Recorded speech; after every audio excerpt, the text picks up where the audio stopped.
The Schouwburgplein, or Theater Square, in Rotterdam, the Netherlands, was once a neglected, rundown square that was hardly given any attention, despite its location in the center of the city. From 1990 to 1996, the space underwent construction by West 8, a landscaped architecture firm founded by Adrian Gies.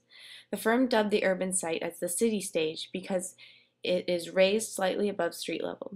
Without the redesign of West 8, the square would have remained a featureless byproduct of commercial development. The most significant aspect of the space is its incorporation of the seasons and the time of day.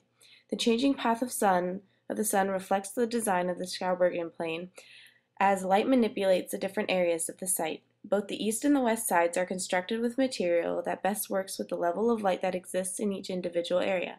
The east side, which gets more sunlight, contains an abundant amount of wood and steel, with a wooden bench stretching across the left side of Schouwburgplein to complement the warm zone.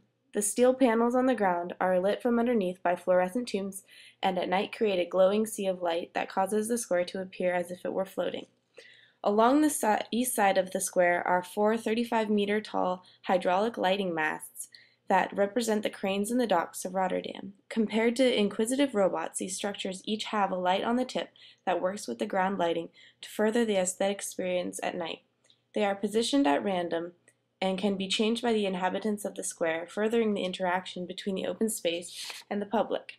The west side is made up of a translucent material and complemented by a multi-screen cinema that was designed by Cohen van Velsen.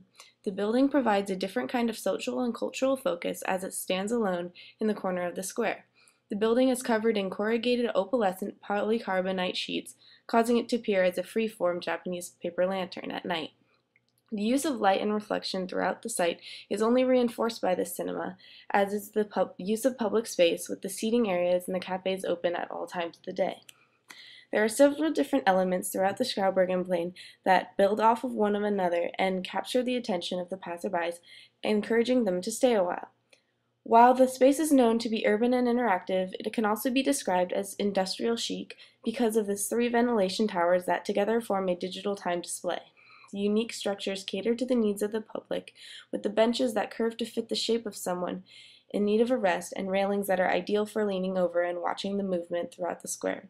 Finally, the flowering shrubs counter the vast amounts of modern design material, providing the space with an aesthetically pleasing color that matches that of the four hydraulic lighting masts.